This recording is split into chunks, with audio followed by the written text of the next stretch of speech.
2018 Mitsubishi Outlander phev First Drive, head of the class, of 1. Plug-in electric utility vehicles aren't reserved for luxury buyers, starting now.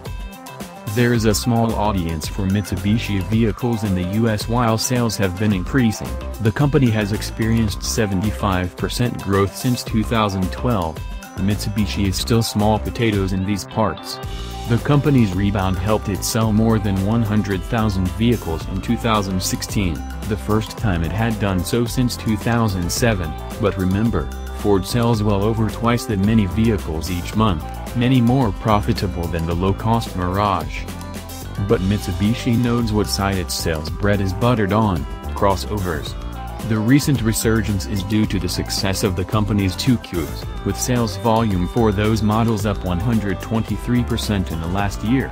The Outlander Sport was up 66%, while the Outlander was up 250%. It must have pained Mitsubishi North America representatives something awful when the automotive press kept bugging them about the status of its plug-in hybrid Outlander. We saw earlier versions of the Outlander phev do so incredibly well in Europe and Japan, and yet there was no sign of it here, despite repeated promises from Mitsubishi. "It's coming, they said, but they kept us waiting. Now that it's finally here, well, once deliveries actually start in January 2018, it's high time to see if Americans will be as enthusiastic about this affordable plug-in phev as our friends across the oceans."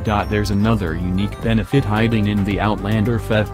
It is the only phev with a DC fast charger. If you plug into a CHAdeMO outlet, you'll be able to fill the battery up to 80% full in about 25 minutes. Compare that with around 4 hours for a full charge using level 2, and 8 hours from a standard 120-volt outlet. The Outlander has other, more expected features of a phev in today's market. The brand's four-wheel drive system, called SAWC, is standard on both trims thanks to two 60 kWh motors, similar to each other, but not exactly the same, one on the front axle and one in back. It can tow up to 1,500 pounds. And there is a 1,140-watt onboard sound system plus two 120-volt outlets in what Mitsubishi representatives called the ultimate tailgating vehicle that will let you plug in a TV in the stadium parking lot or a mini fridge if you're out glamping. While the battery should provide hours of power, the gas engine will come on to power the outlets if needed. So, on paper, there's a lot to make checking out the Outlander phev a worthwhile way to spend your car shopping hours.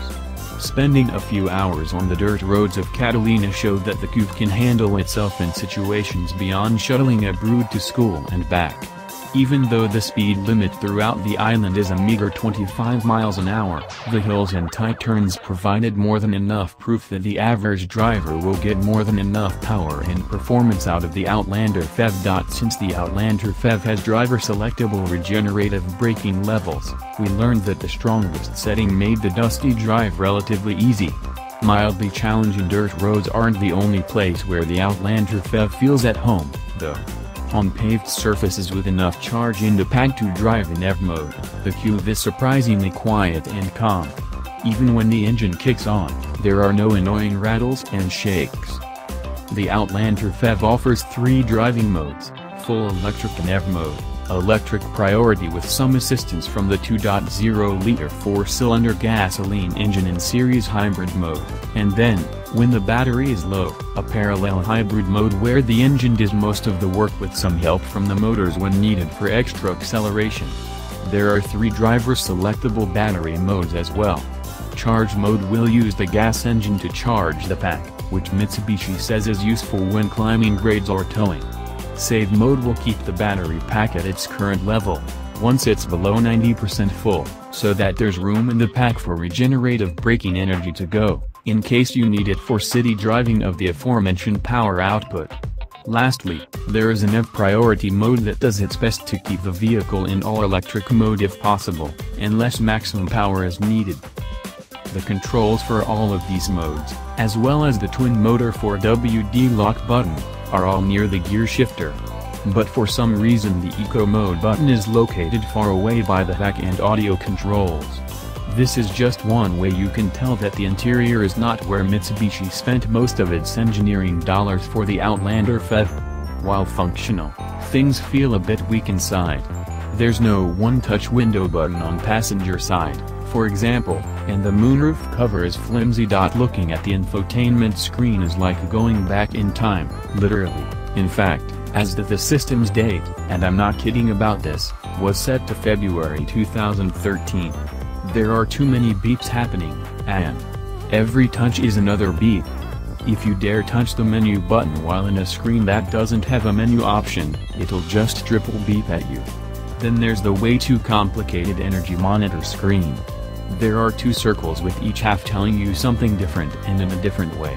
phev power on left side of the left circle is output and kW. The right side of that circle is instant fuel economy and MPG. The left side of the right circle is your Regenerative Braking displayed in kW, while the right side of the right circle is cumulative charge in kWh. It's far too much to take in while driving. But at least the Outlander phev has Apple CarPlay and Android Auto. The Outlander phev is a reasonable CUV with an affordable electric powertrain. Sure, the target audience for this vehicle is small, but growing, but the truth is that anyone who actually test drives and/or buys one of these is likely to be wholly satisfied.